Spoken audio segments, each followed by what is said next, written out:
All right, guys. Well, welcome to this small webinar. So I'm very grateful to Artec guys for inviting me over and just basically sharing what I do and get paid as well. So it's like a very nice combination. But yeah, I'm super excited to share some of the things that I worked on, and it would be good for you to give you some glimpse of what I've been doing behind the stages and stuff like that.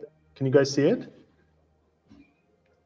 All good. I think you can see it. All right, just very two lines about me. My name is Jama Jurabaev. I work as a concept artist at Lucasfilm. And obviously, I've been doing a lot of things as an artist. I design, I paint, I draw, I do a lot of 3D lately, I would say last 10 years. And also I run a company called Big Medium Small. This is primarily where we use 3D scanners. That's why I wanted to give you like a few things that we do in the company using the scanners. Well, we're gonna dive straight into it. I will show you like a very short, like a few short examples here. So this is like one of the products we created a while ago, and this is basically like what we do as a company. We basically create like 3D assets for artists to use. It's characters, props, environments, and all that kind of stuff. What you're seeing here is basically like one of the main characters that we created for one of our products.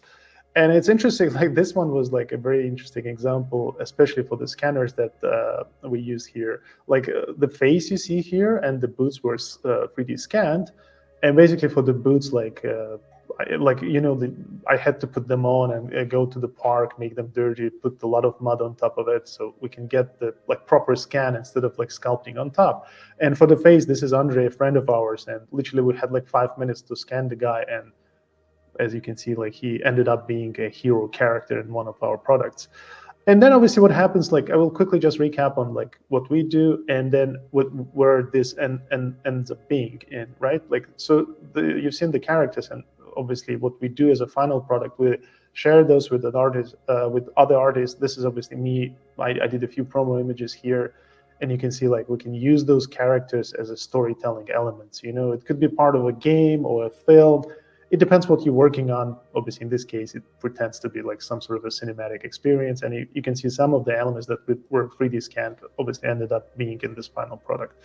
But I wanted to go back. This is where the story starts. I know this is a very interesting image here. So like I knew very little about 3D scanners back in the day when I was starting this, but obviously I watched a few reviews and I was like, oh, it looks pretty interesting. So, and then luckily I had like this amazing people from Europack 3D who were like introduced me to the 3D scanning world. They came over to my place. They did a few demos, and then I kind of like decided to purchase a few scanners for the company.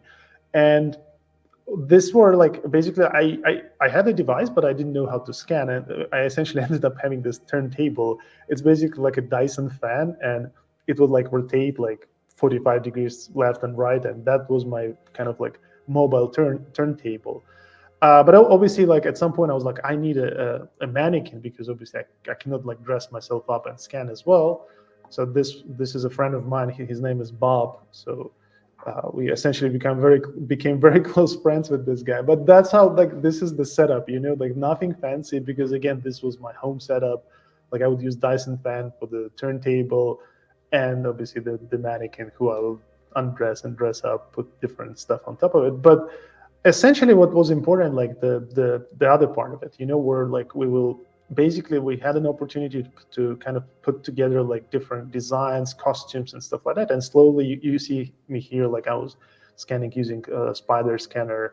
And essentially, obviously we also had a chance to scan because I think like the main part of this conversation is like how mobile the scanners are. Like being a small device, you can travel all around the world and scan people. And this is me like in Ukraine, like well, at one of the conferences, we had a little corner where we would scan different people. And obviously, there's always someone who would say like, "Oh, what is this?" And this is like a sort of meme someone made with me holding an iron. Essentially, there was a scanner instead of it. And obviously, the whole message was that like, well, why are you using the scanners if you scan with iPhone? And I was like, okay, show us your iPhone scan result. And he sent over this, which I think it's marketable. You can some like For a certain type of movies, you can you can sell this and make it happen. But obviously, you can see like this, the quality that we getting with I was getting with the scanners is this. You know, this is like a very good starting point, especially for an artist, for a sculptor, or for a 3D artist. This is like a very decent quality, and it was done like in, let's say, in 5 minutes top. You know, you just put like the person would sit in front of us, we will just get the scan, see the preview, and most of the time you can straight away decide like, oh, this is working, this is not working, and stuff like that. A few more examples just to show you kind of the quality. And again, these were done, each one of this is like 5 minutes, sometimes even faster, right? And then the essential work is done. Obviously, moving from generic scans, like I wanted to show you like something that we use for our products. Like essentially, like you can see, like using the mannequin and just different type of setups, I was able to create a full-size design and all scanned. And you can see on the close-ups, like the quality is pretty impressive. Yeah, like if I scroll in, you can see like even like all the kind of like little logo types and stuff like that. It's very, very cool. And this is the end product. So this, like we did this military sort of project where we did design sort of generic soldiers, because, you know, like in the movie industry or game industry, we use a lot of like soldiers and stuff like that. We felt like it would be nice to kind of design a generic soldier. And this is the final version, right? Like I'll scroll through some of this. Some of the elements here were not 3D scanned, obviously, like some hard surface rifles, all that stuff kind of had to be made up from scratch. So artists actually modeled them, like, but the gloves, like the boots, certain areas of the vest and all those, that kind of stuff. You can see, like, for example, the glove here. Later on, I'll show you the kind of the original scan. But obviously, this is almost like a game-ready model, but that's sort of the final look of it. Yeah, and then we can create tons of soldiers out of the assets. And this is, you can see the lineup here. You know, we're creating all these little props and all those little pouches you see here, the gloves and the knee pads and stuff like that. Originally, they were 3D scanned, and obviously our talented artists then they put extra effort into those. But 3D scans were like a solid starting point for us, which was fantastic. We obviously don't do only like military. It was just one of our products. We also did like some Tokyo-inspired characters, and again, shoes, and some of the props were like scanned. And now, again, full circle, you see them in stories, right? Like in this case, I did this promo images, like something probably like inspired by Predator or something like that. So you see a bunch of guys wandering in jungles. Yeah. Quickly scroll through these images. And also, like, this is something we are going to talk about a bit later, which is, like, obviously, I showed you a few examples on, from something I do on a daily basis, which, or we do at Big, Medium, Small, which is like scanning props and characters. But a lot of times, like, these 3D scanners are quite useful in a wide range of things. For instance, here, like, I did a few scans of this fabric just to see, like, because I love sculpting myself, and I was wondering, like, it's almost like getting a reference, you know. Let's say if you're a painter, like, you look at the reference to copy it. In this case, like, I would just scan some sort of coat I would have, or a shirt and stuff like that, and then I could analyze and look at the folds and stuff like that. So even if I'm not using this asset as it is, this gives me a lot of information in terms of how the fabric works and all those things. Or, for instance, like, this is another very interesting, we would scan a lot of like patches, just like put them on a flat surface, some sort of like material or like clothing pattern and stuff like that. And then you can make, for example, 3D brushes out of them. Like, let's say if you're using ZBrush, you can create alphas and stuff like that. And these are quite, I mean, you can create this stuff from scratch, obviously, or you can like use Marvelous Designer, but this process is way faster, right? Like, you can just literally find something that you have, and you can scan it and come up with something really cool. Or, for example, shoes. Like, this is actually a bunch of my shoes. I just scanned them. Of course, like, for the final products, a lot of times we modify them. We don't use them as it is, but it just gives you a very solid base, you know, where you can just like literally like in 2 minutes get all of those done.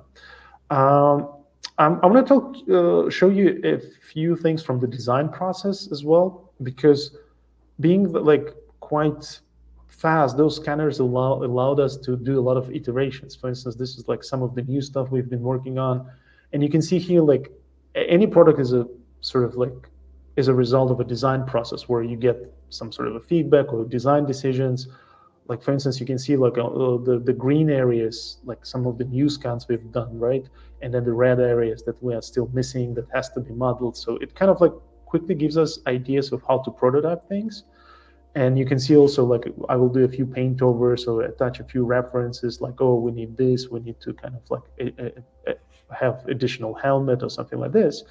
And then also this is very interesting, like as artists, like you will understand the dilemma here. Like for instance, a lot of like you would say, okay, you scan the realistic like pants or like military outfit, right? What's the artistic sort of take on this? Well, actually there is, because like depending on, because you essentially you're like a costume designer, you know, like you're putting the clothes on, and then for instance you see like this is the first iteration we did, which was scanned, and it looks realistic. However, like we all felt it looks too straight, you know, like design wise we felt like we can change the silhouette a little bit better to make it nicer. And you can see like I did a very quick sketch of how ideally we would love to see the rhythm, you know, and the kind of the shapes of the of the outfit. And essentially this is where like, because scanning with 3D scanners pretty fast, you know, we can just go back and for instance in the previous one, this were like the knee pads were too loose, and we were like, oh, let's just like make them less loose so we're getting these nice shapes. And once you kind of uh, uh, adjust them according to this design, what essentially the fabric will kind of get tightened up and you will get additional folds and those kind of elements. So essentially like even if it's simple like material, you know, like simple fabric, you can actually like shape it in a way it looks designed, you know. And I remember I spent tons of time making sure like all the folds here look pleasant, you know what I mean? Like this is where the design part of it comes in, you know, you're using your artistic sort of talent, and then you shaping up the folds and stuff like that. And since like literally like let's say we did one pass of scanning and we realized, oh, it's not exactly right, then we can do another one because it's essentially like readjusting the fabric and so on. And also trying different ideas, you know. For instance, we would put different elements on, you know, and quickly like mix them up together and see how they look like. And the more of this stuff we scan, the more we have variation and ideas to again, these are not perfect. Like if you can look very carefully in some areas, you see like pops of different color and stuff like that. But don't forget, this is just design stage where we want to lock the silhouette, and you can see like all these folds here and stuff like that. This was all manually adjusted to make sure they look nice and it works as a character. And then what happens once we approve the design, then we obviously go and do the final polish, which means like every individual asset, if needed, has to be separated. You can see the balaclava here was like basically scanned on a person. Here we don't use the mannequin, it needs to be on the actual person, because you understand like even if you have a mannequin, like all the facial features underneath, they have to be sort of visible through the balaclava. So this is actually all like our character supervisor. We put this on, and that's what we got. And then all the individual assets, obviously we separate them, scan separately, and that's the result you see here. What is interesting, like I think we will talk about it later, but some of the techniques that we're using here, for instance, all the straps, you know, they were removed because they would get scanned, but they get a bit like it's basically easier to model than later on in ZBrush or somewhere else. But anything solid, like the boots, like the kneecaps, they scan perfectly, right? The only thing you need to consider, obviously, they have to be physically correct, right? Like if a knee pad is being wrapped around something, why don't you do this on top of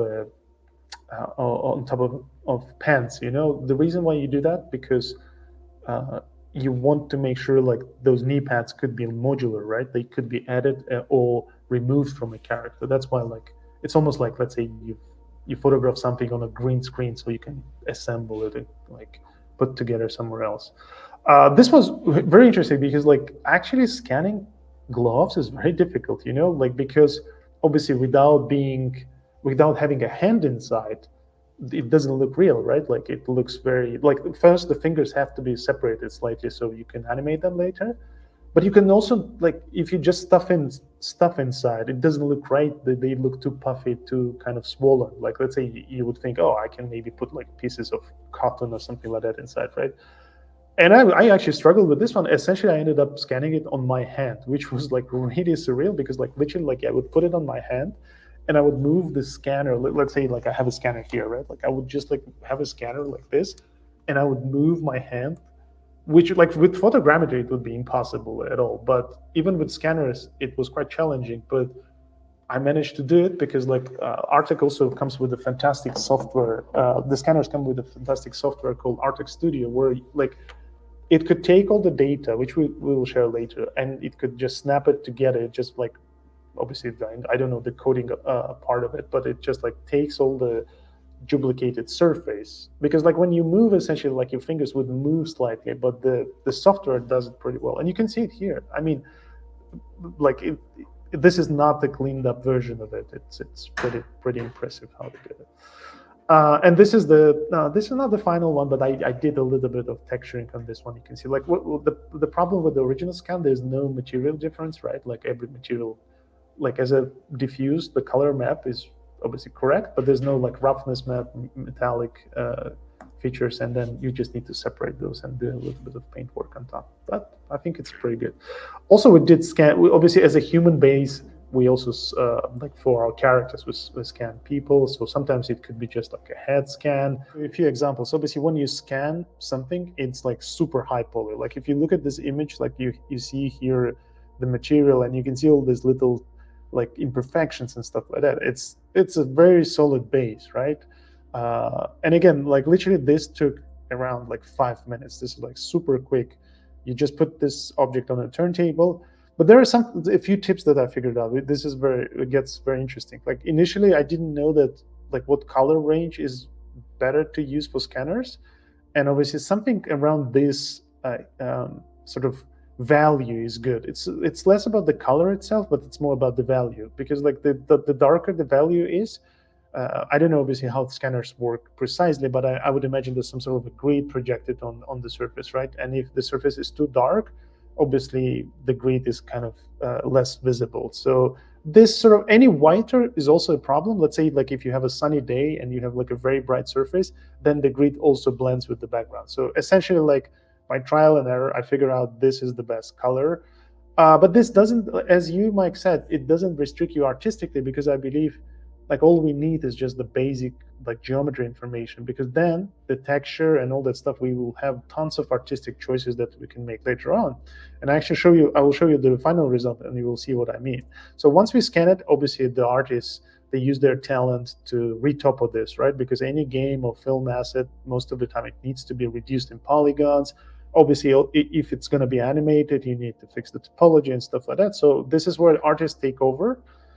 And then they do their magic, right? So one of our brilliant artists here at Big Medium Small, she took this asset, she obviously retopologized everything, and then you need to unwrap it as well. This was done, and then you put this into Substance Designer or Substance Painter, and then you paint the textures. So this is how it looks with the textures painted, and that's what I was talking about. The original asset obviously was sort of this mid to sort of sepia color, mid-value sepia color, but you can see like after we get the scans, after it goes through the artist's talent, you can create different designs. You can start like playing with the storytelling. Essentially, that's the ultimate thing that we do in games or films.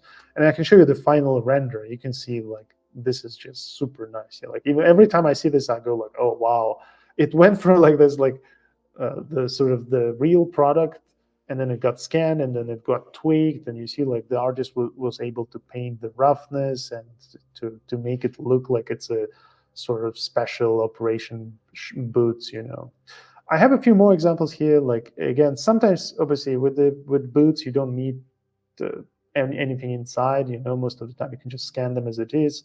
But then sometimes like I would scan them on top of a mannequin or a real person.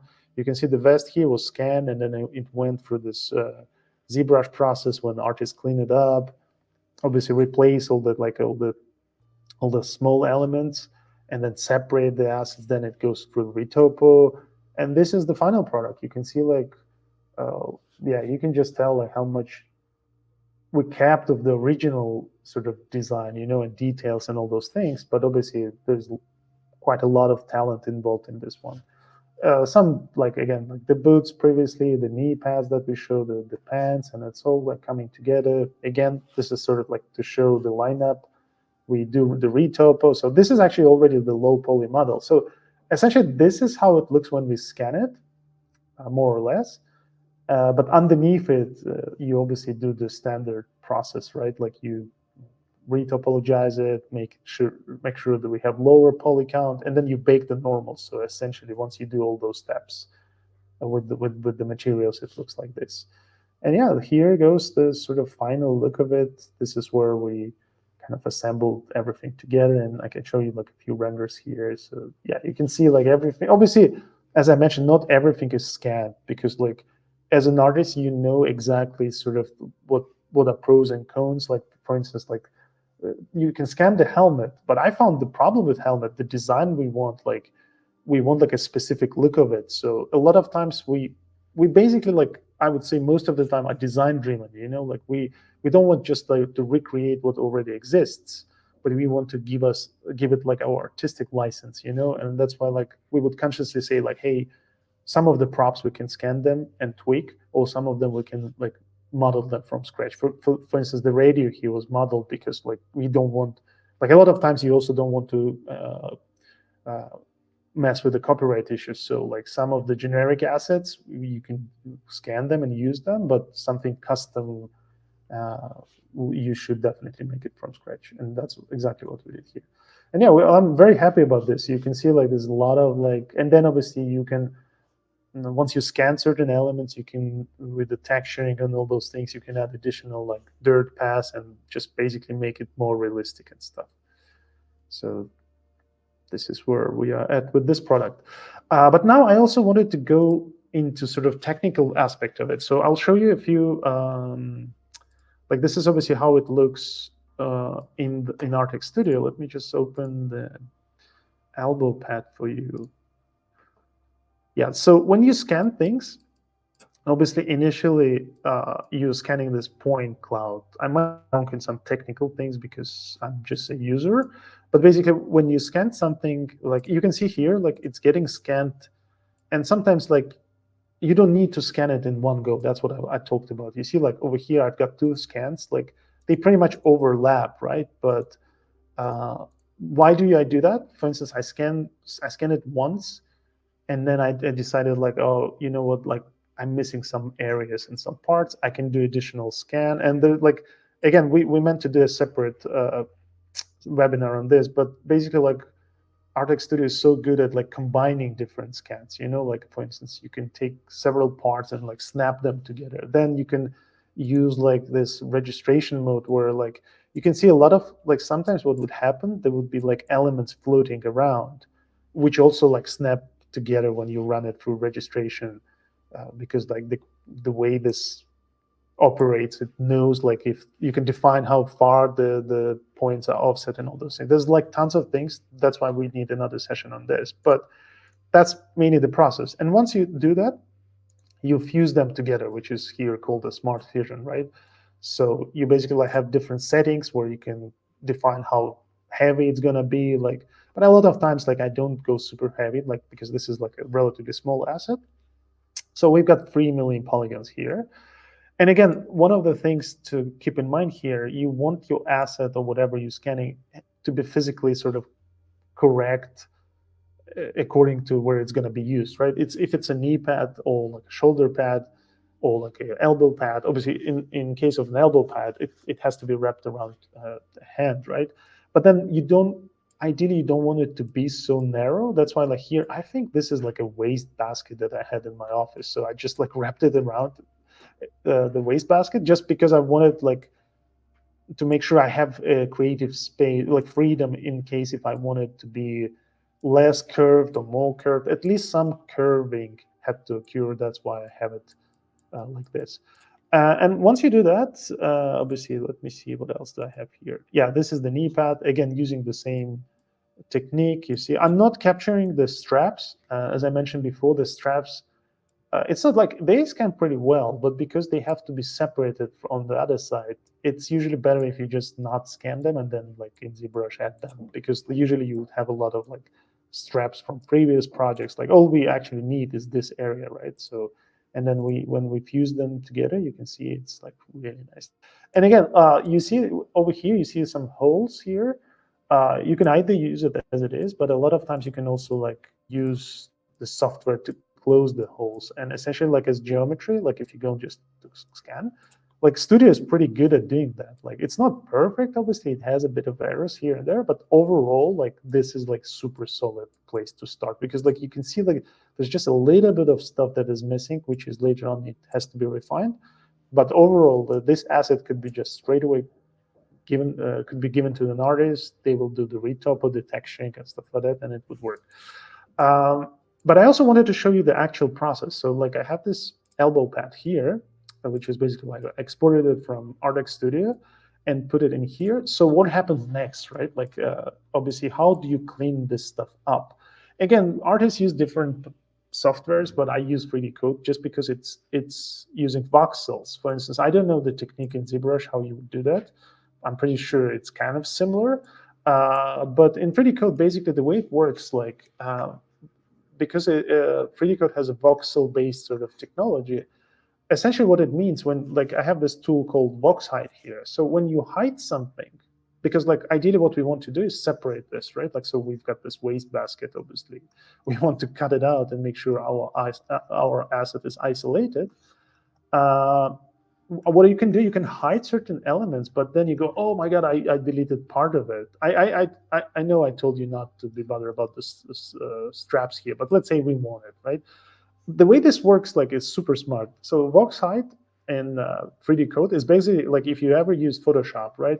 In Photoshop, you have a mask, right? Like you create a mask and you erase in or erase out the mask. Same here, but this time around, instead of working with like flat image, it works as in a 3D model, on a 3D model. So essentially, if I press Control, I can bring back some of it, and you can see like I don't need to be super precious about this, because at any point I can bring back a lot of this, you know, and it also depending on the angle as well, because like I can pretty much like rotate my camera, you know, like this, and then I can slowly, like, yeah, with Control it brings it back. And again, you can change the mode. Like, let's say, obviously, right now we're doing in the free lasso mode.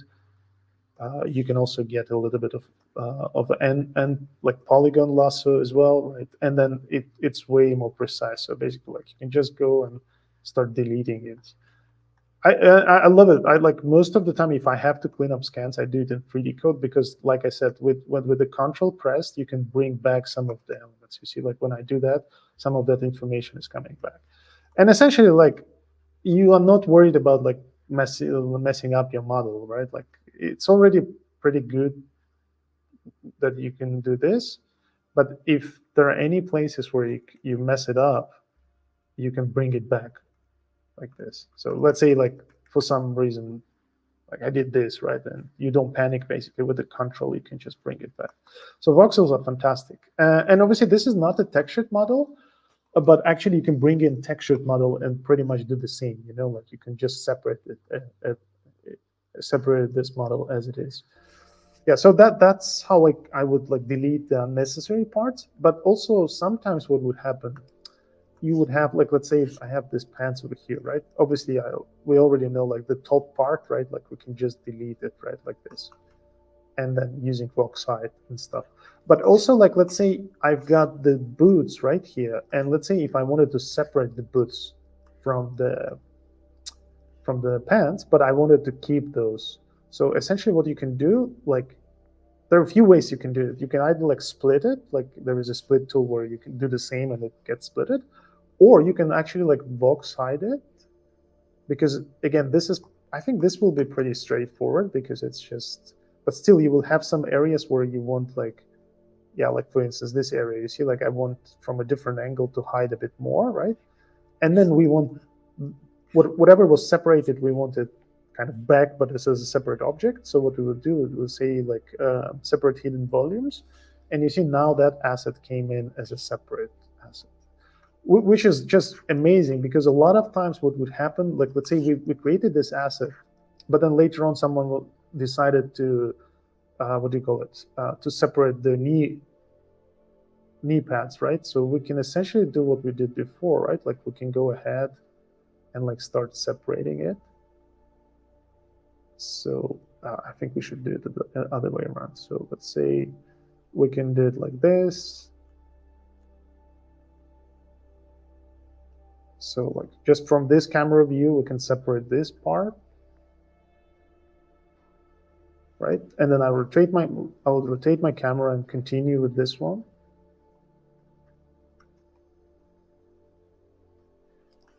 I don't think I will spend. I don't think I need to do the whole thing, but I think you will get the point. So let me just quickly do this very quickly. Yeah, you see, like, because I'm hiding this model from different angles, I pretty much can do this for the whole thing.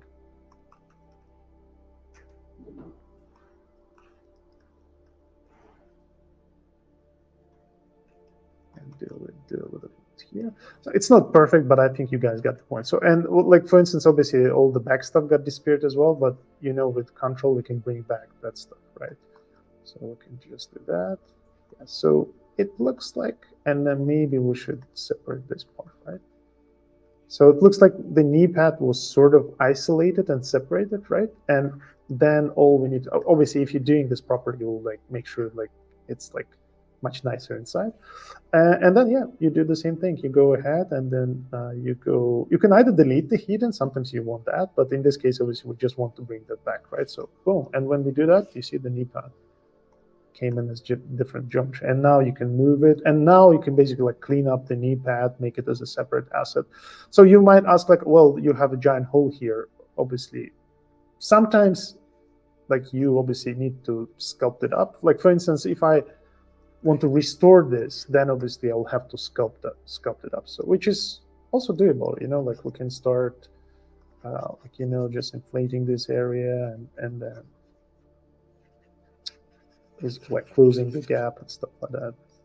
But obviously if this was a separate asset, you don't need to do that, right? But in this case we decided to do it this way, right? So I can do it like this, and then from here it's basically there are no cheats. It's just basically being a sculptor or an artist, you will start like refining these areas, you know, like introducing sort of the fabric, the folds and all that stuff. So obviously this takes way more than 10 minutes, so I'll skip that part. But at least like for now, we have two separate objects, right? Like we have the knee pad, and once we do kind of refine everything, we can snap it back and it will look nicer. So when you're creating a character, you're giving your like users, so people who would purchase this model, ability to like toggle this on and off. But the scan overall, that's what we talked about. It gives you like fantastic solid base, you know, like, can I sculpt this from scratch? Possibly, but it's not, the point is not that, you know, like I would love to make sure I have something that is a very solid base to start from, you know, like I can take this one and I can keep refining it and doing all those things. Yeah, that's pretty much how it works, you know, but you can see the scans are really, like this is the original scan just imported. It's pretty clean. Like sometimes you would get like, yeah, like for instance here, you see there's, oh, that's where I cut it, right? Like, so it's all good. It was actually me who messed it up, so not the original scan. But let me see what's the other example. No, this is the examples I have so far.